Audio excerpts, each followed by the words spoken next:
সত্যি ব্যর্থ, কারণ আমি কখনোই তোমাকে বোঝাইতে পারি নাই যে আমি তোমাকে কতটা ভালোবাসি। সে থাকবে না আর আমি রাখবো, তার আমি ছাইরা দিমু। এখন সে তিলে তিলে বুঝবো।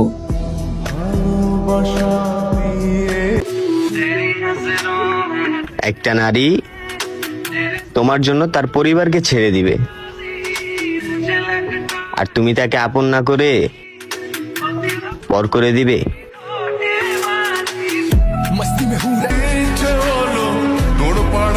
আমাদের গল্পটা কয়েকদিনের ছিল, কিন্তু তাতে অনেক মায়া ছিল, যে মায়া আমি মৃত্যুর আগ পর্যন্ত ভুলবো না।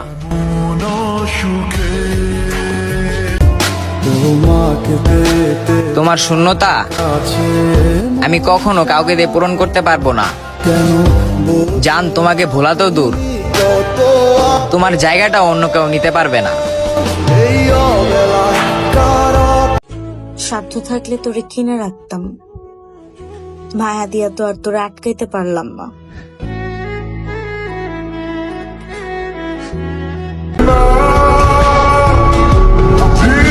এখনকার মানুষদের ভালোবাসতেও ভয় লাগে। একজন থাকার পরও বলে তুমি আমার ফার্স্ট লাভ, তুমি ছাড়া কেউ নাই আমার জীবনে।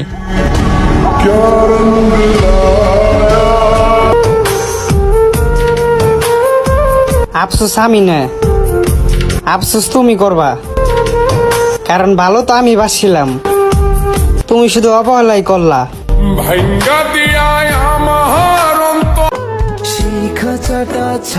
তুই যে আর আমার নাই, সেটা আমার পাগল মন বুঝতেই চায় না।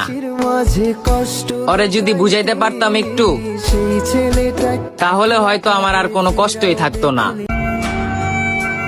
চাইলেই কি আর সবার মনের মতো হওয়া যায়? জানগো, অতিরিক্ত ভালোবাসার ফল কি অতিরিক্ত কষ্ট। তুমি যে আমার উপহার দিয়া গেলা।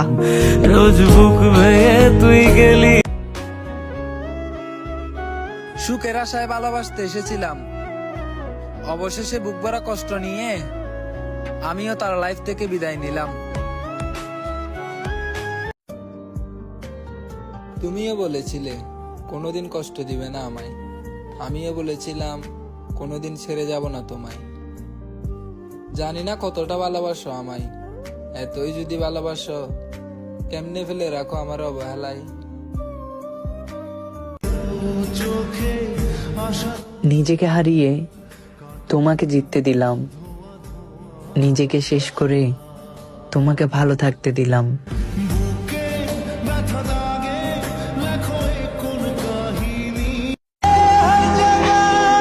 যে থেকেও নাই তার থাকারই দরকার নাই।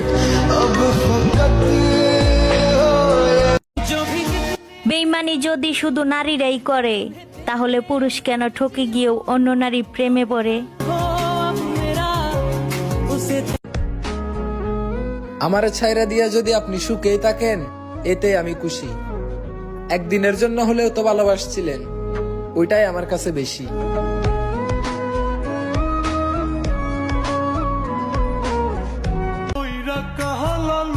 তুমি কি পারবে আমার জন্য পরিবারের সাথে যুদ্ধ করতে? আমি কেন বাপি